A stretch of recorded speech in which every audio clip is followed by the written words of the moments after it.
Welcome back. I hope that you're enjoying the series. I know that the last teaching on Ahaz is a little and why do we even need to know about Ahaz? It's not Ahaz we need to know about, it's his son Hezekiah.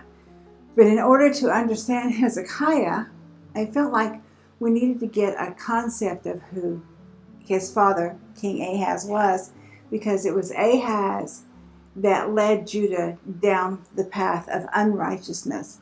And so now we see his son Hezekiah come to the kingship, king of Judah, and he is a righteous king. He is the 13th king of Judah. His reign was between 715 and 686 BC. As I said, he was a righteous king. He's mentioned in the genealogy of Jesus in the Gospel of Matthew, and he strengthened Israel in devotion to the Father in heaven. Isn't that interesting? He strengthened Israel in the devotion to God, whereas his father tore it down. His mom's name was Avi, daughter of Zechariah, and he made an alliance with the king of Assyria so that he could be free of the wars with the kings of Aram and Israel. His father, his dad aligned with Aram, Damascus, and Israel, Ephraim, and it was not positive. And so Hezekiah, aligns with the king of Assyria. 1 Kings 18 through 20, 2 Chronicles 29 through 32, and Isaiah 37 through 39 cover the reign of Hezekiah. And aren't you glad we're not going to read all those scriptures today? But if you want to know who this king is, that's a really good way to look. Also to look in Josephus.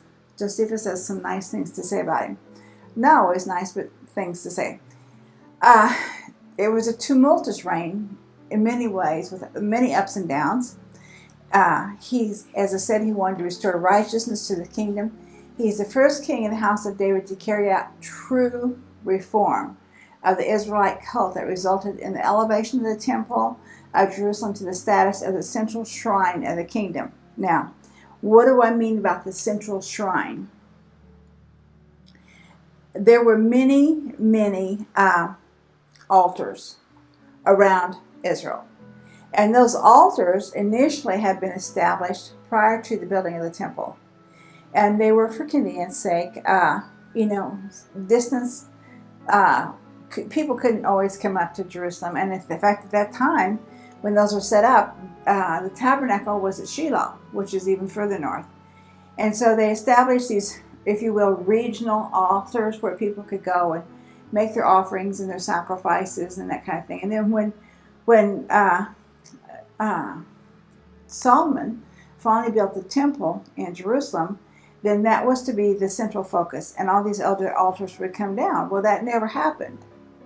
And there were also idol altars in close proximity, and sometimes people got to where they would go to these altars, not the idol altars, but the God's altars, and they would go there to worship in a move to improve themselves and to strengthen themselves, not necessarily to worship God, but it was about self-elevation.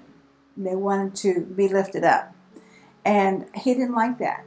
He wanted the altar in Jerusalem, the temple, to be the central altar for all of Israel. And so he began tearing down those altars. Now, the altars that were for idols, he destroyed. But the altars that had been raised in righteousness originally, so that people could worship God regionally, he took down, but he took them down with respect and didn't destroy them. I don't know what he did do with them, but he took them away with respect. So then we wanted to look at them. King Hezekiah's righteousness was especially pronounced because he was raised in a spiritually corrupt palace and lived in a time when the atmosphere was polluted by idolatry. Well, we just talked about those idols. Can you imagine? Well, I suppose some of you can imagine growing up in a household where dad is whacked, really crazy, and he's doing everything he can against God, everything he can to make God angry, everything he can to just be vile in the face of anything holy and righteous. We talked about King Ahaz was tearing down everything and forbidding Torah study. And here his son comes along and he increases Torah study. Somewhere in that castle, someone had to have been teaching Hezekiah righteousness. Someone, maybe it was his mom, maybe it was his grandparents, we really don't know. But someone was talking to him about the things of God. Maybe it was one of the prophets was talking to him. We don't know. But we do know that someone was reaching out to him. It's important to remember that here that Israel has already been divided into two kingdoms, the northern kingdom and the southern kingdom. The northern kingdom consisted of the 10 tribes. The southern kingdom are the 2 tribes of Benjamin and Judah. Now, we don't know for sure what the altar looked like. The altar I'm talking about here is the altar that King Ahaz had changed after he'd gone to Damascus and saw their altar. We don't know for sure what it looked like, except it was not designed by Abraham, or not the altar that God gave to Abraham and that Solomon had built. The high places had been established prior to the building of Jerusalem. I told you about that.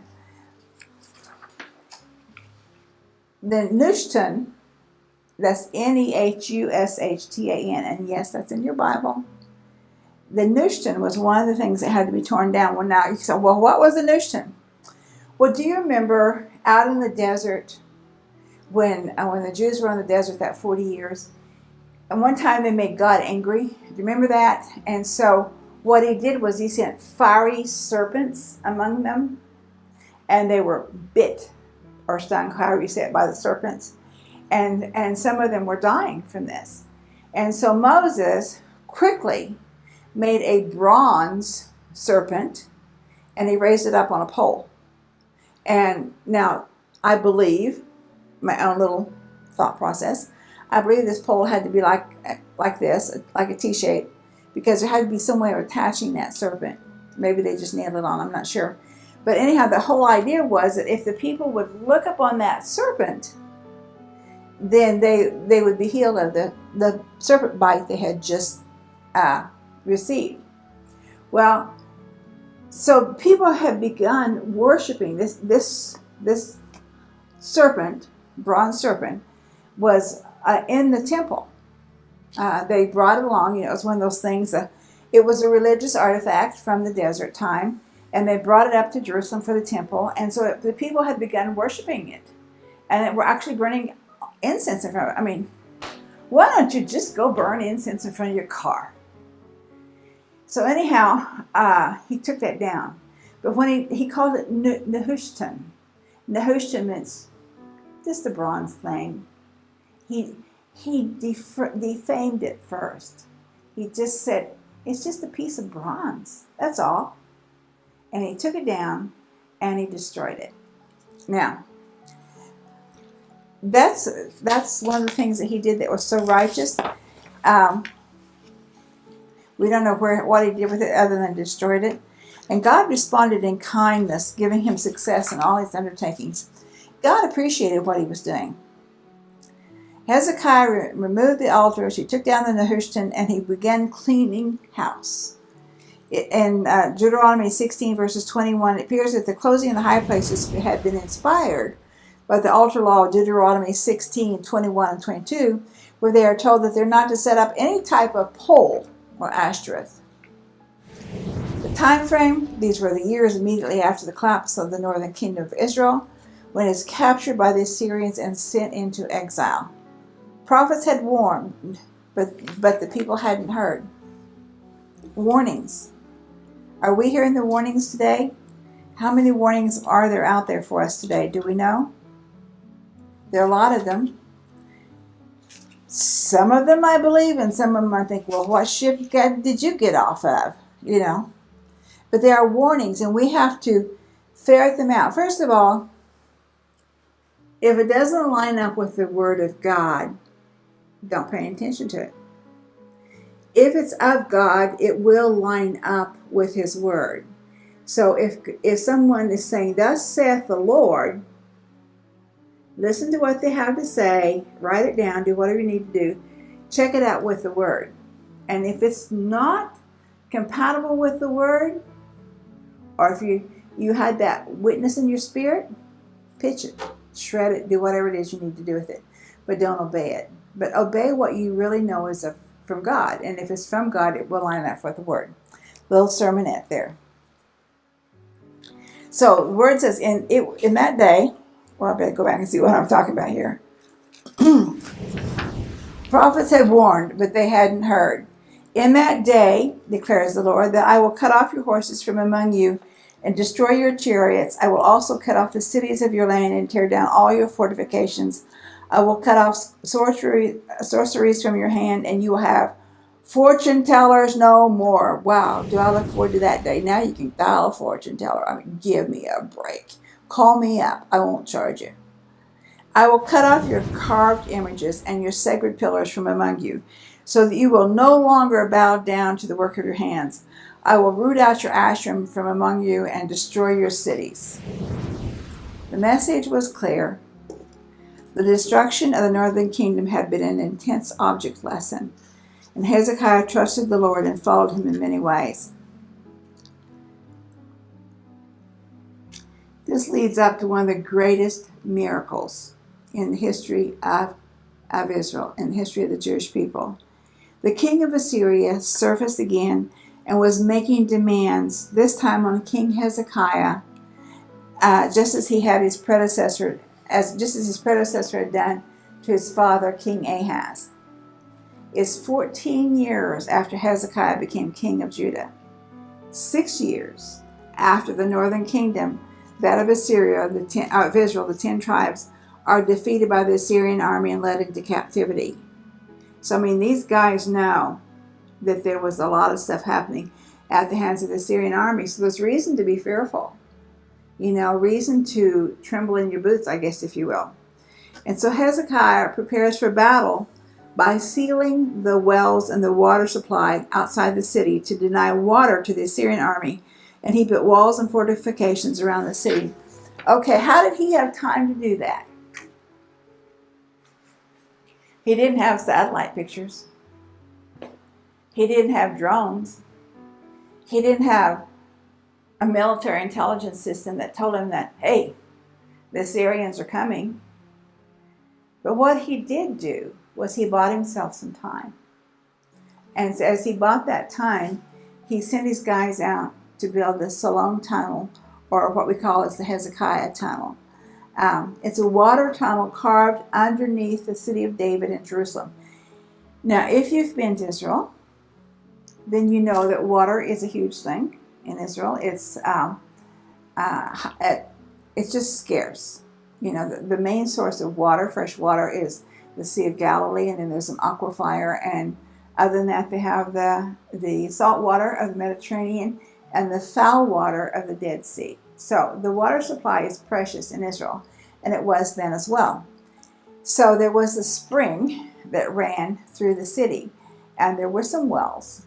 However, if the enemy got his hands on that spring and he blocked it up, then he could basically thirst out, deny the city of water, and eventually they would surrender for lack of water. Or they could get access into the city through the spring, because it came under the walls. Well, Hezekiah saw what was coming, and so he went out and he had his military barricade the spring and build a wall around it while they tunneled through the mountain. And so they had guys tunneling from this direction and guys tunneling from this direction. And today, you can go into the Hezekiah tunnel and it still holds water. And so there are a couple times that it does this. And so nobody knows for sure how they had the tunnel engineered to where it would meet, but they figured it out. And there's a theory that somebody up above was tapping or something, making sounds that the guys could follow. But there are the correction spots, and the tunnel is narrow. I mean, I don't go into the tunnel because I'm claustrophobic. I don't like that. But there are places where the water is pretty deep, places where it's pretty shallow. Makes me think of that cave that those kids were just pulled out of in Thailand. And wasn't that a miracle? But anyhow, he built this tunnel to bring the water into the city.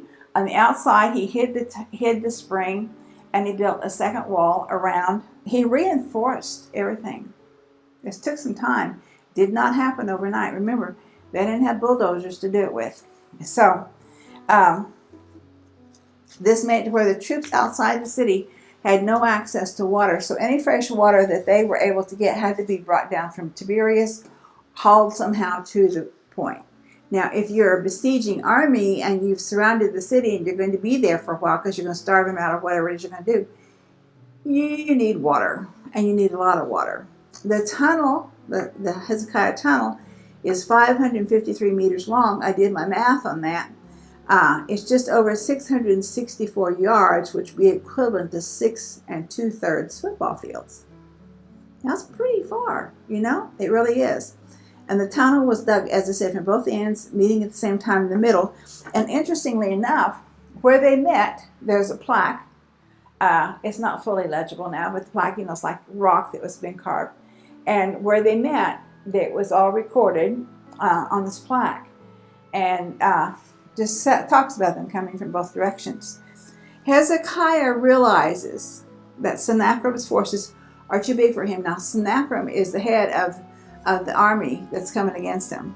And following the principle that one should not rely on miracles, Hezekiah appealed for peace. Sennacherib replied with an exorbitant demand for tribute. Now remember, what is this principle that one should not rely on miracles?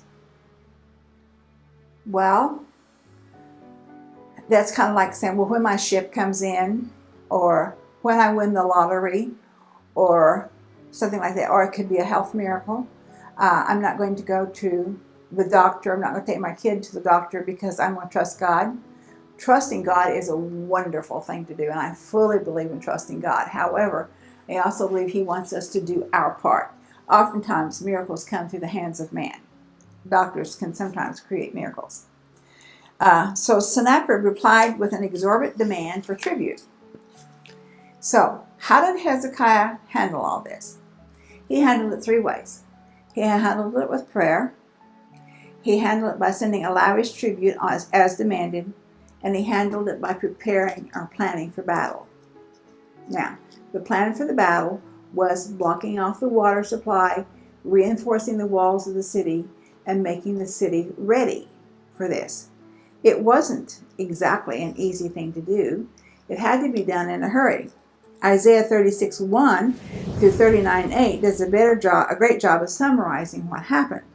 Sennacherib is king of Assyria now, and when he learns of King Hezekiah's rebellion, he is at war with Egyptians and Ethiopians, so he sends his henchman, Rabshakeh, with a large military contingency. And this military contingency comes out of Egypt, or not out of Egypt, but they're part of the troop that's not in Egypt where they can be spared. And so he goes to the walls of the city and he begins making loud proclamations. The thing with Rabshakeh is he was Jewish, and nobody knows for sure if he had been captured in one of the wars and therefore had gone ahead and volunteered to be one of the Assyrian army's people, or if he converted to whatever their religion was. Nobody knows for sure, but he spoke, the Bible says Judean, which was the language of the day, was Hebrew. And so he was the messenger sent to Hezekiah, sent to Jerusalem in Judea to make the proclamations that the war is coming. And he brought a message of fear and trembling. Well, what about this fear and trembling thing? Today, in our society, I personally believe there's a lot of fear and trembling going on.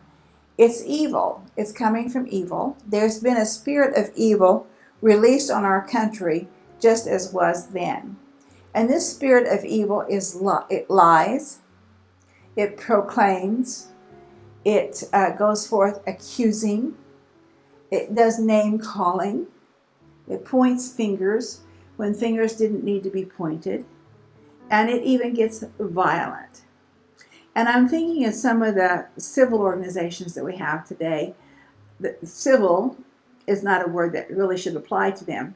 But you think of some of the organizations like Antifa, I don't know, some of the anti-President Trump movement, some of the anti-Supreme Court movement, some of the anti-fence on the border movement.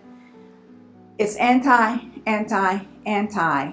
And sometimes I stand back and I look at this thing and I go, really? Do you not realize that in our Constitution, our leaders made provision for us to be safe and secure? And they gave us directions for that, just as the same as God gave directions to the Jews and how they could be safe and secure. And so when I look at some of this stuff going on, I think of people like Reb Sheikah, who came forward. He could speak the language. Oh yeah, he could speak the language. And this morning, I'm staying here. I'm in an Airbnb, and I was trying to get the latest news because I wanted to hear about the children in the cave in Thailand. And I turned on the TV, and I'm hearing these women going blah blah blah blah, and they were proclaiming how bad things are. And I'm thinking, really? I mean, bad for them, not for you, and not for me, but for them. And if things are bad for them, then it must be bad for all of you poor people out there who don't have enough knowledge to stand up and speak. And I listened to this for about 32 seconds, and then I thought, I've had enough of that. Clicked it off.